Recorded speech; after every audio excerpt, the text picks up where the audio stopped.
Implementing primary key.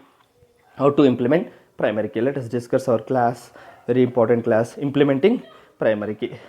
We can define primary key in two ways.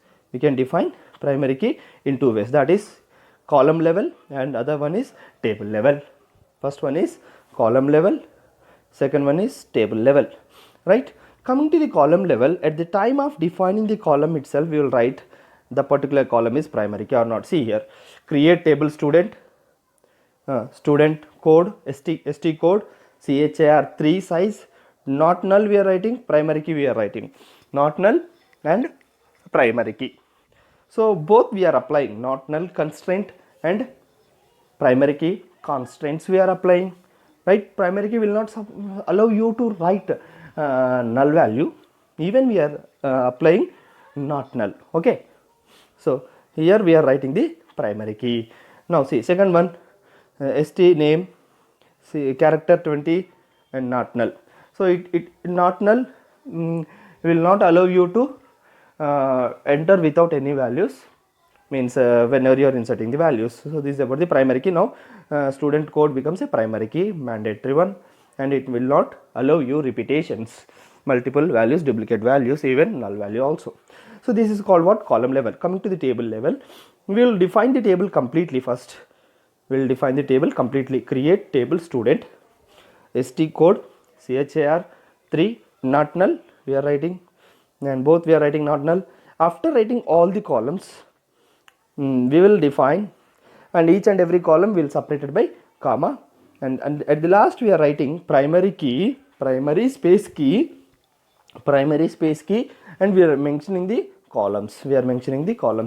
If only one column is there, within the brackets we will write st code. If more than one columns are there, we will write st code comma group. Example I am telling you. So these are the two ways to define a primary key. We can define the primary key column level, or else we can define the primary key table level, right? So we can also have a compose. See, this is an important point. This is very important one. Multiple columns can be acted as a primary key. Okay, so whenever you are applying multiple columns as a primary key, then we have to write the column list by using table level only. Okay, table level only. Next, implementing constraints in the table. Different constraints we can apply in the table. So how to apply that constraints? Okay, we'll check it out. Different constraints we have seen. What are the constraints we have seen? The first one, not null. Okay, next, unique, check, primary key, foreign key, right? These are the different integrity constraints we have seen. So we'll implement all this in the student table. Create table student, student code, it is a primary key with not null combination. Yes, very important one. Then not null, it is st name. Now we are not mentioning anything, st add varchar, it is nothing we are defining. And coming to this one, we are defining admission number, unique, and student st sex, means the students, it is only single character, that is default value we are supplying, that is male, and we are checking the condition whenever the age for joining into the CBSE, the minimum age will be the 5 years. So we are mentioning the condition, that is st age greater than or equal to 5. So this is the way we will define the constraints. Okay, one more example let us see here. So primary key, this is about the column level definition. The first one is column level. This is what column level. Okay, now I will define table level. In the table level, primary key is defined here. Remaining all are column level constraints only. Code, create table employee, code, 3 characters not null, and name not null, and pay, city, both not having any constraints, and primary key is code is the primary key, not null, and even it is a primary key. So this is what table level constraint. Okay, this is where we will implement the integrity rules. Then implementing foreign key. Next one is how to implement a foreign key. So to implement a foreign key, we need two tables. The main use of foreign key is, what is a foreign key? Foreign key is a, wait, okay. Foreign key is a non-key attribute in a table. Okay, just wait.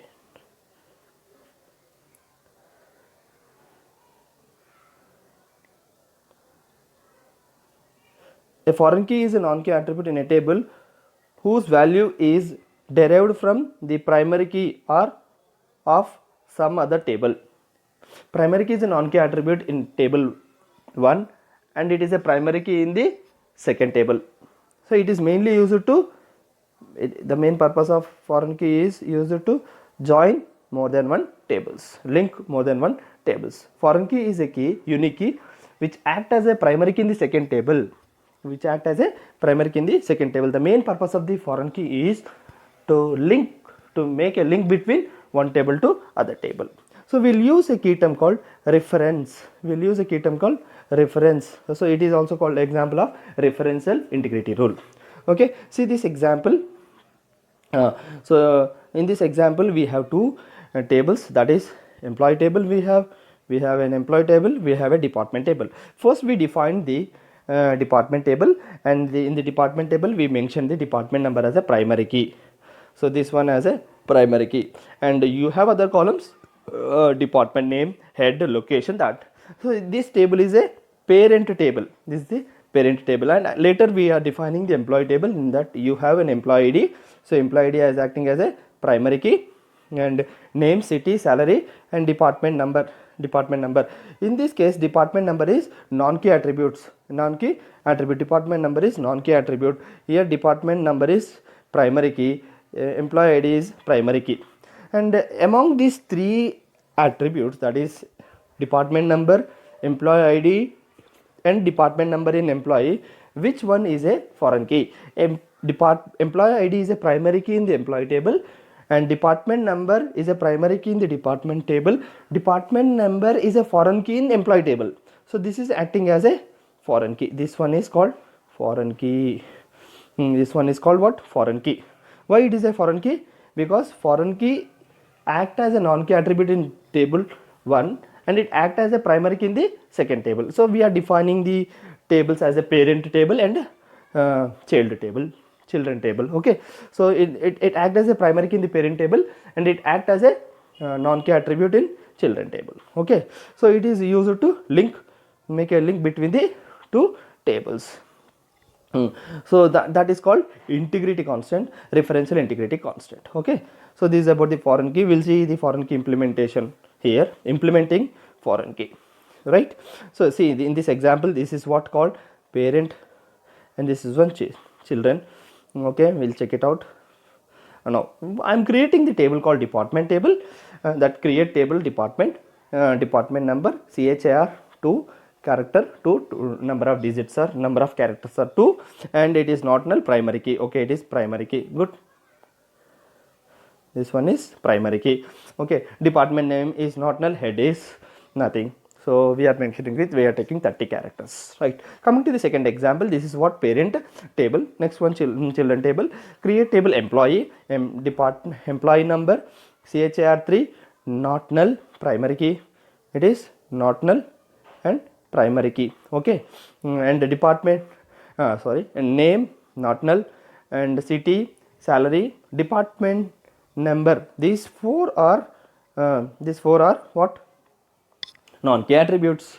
So after defining all the attributes, last line, that is very important line, we are mentioning the foreign key.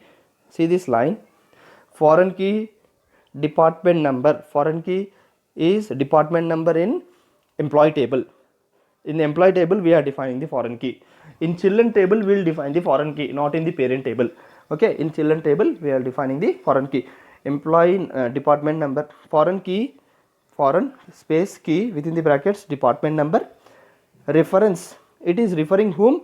Department table. It is referring whom? Department table, and the column name is department number.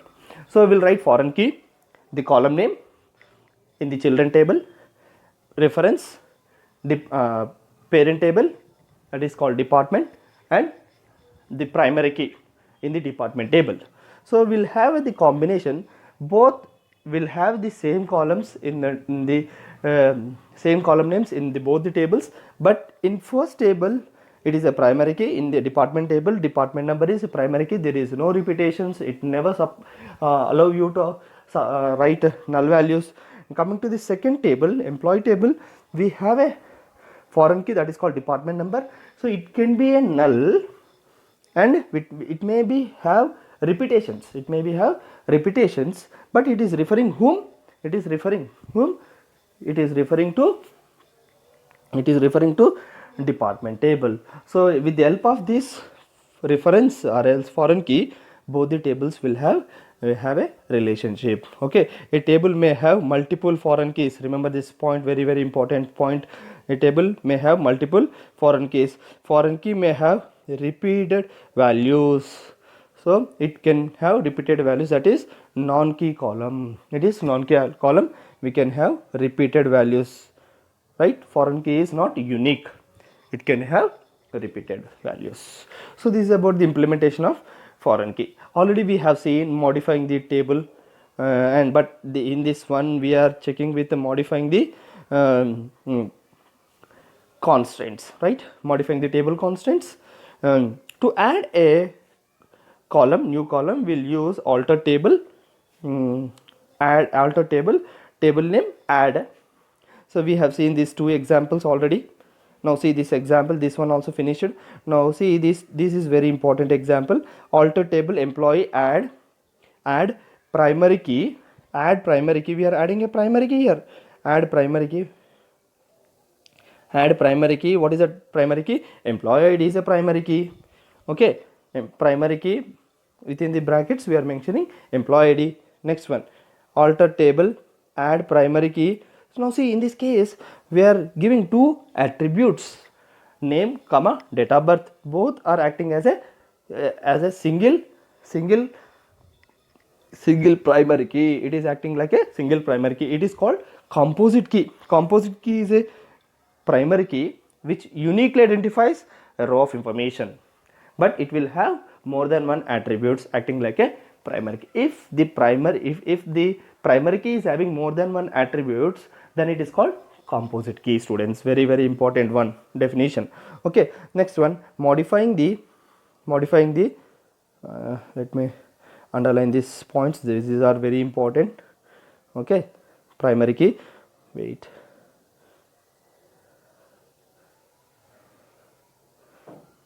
primary key employee ID, primary key employee ID. Okay, modifying existing column and constraint. How to modify the column name? We'll use modify. See here in this example, alter table student modify name varchar 40. We are changing the size here. Okay, size here. Now coming to the next one, alter table modify salary default value. We are mentioning here default 4000. Okay, next, alter table modify employee name not null. We are mentioning. So this is the way we will modify the existing column or constraints. Okay, modifying the table constraints, continuation. So we can remove the column or constraints, or else we can change the column name or existing column. We can change the column name of existing column. Okay, to remove a column, we'll use a drop. Already we discussed about this drop. We have seen these two examples. So the first one is removes the telephone number.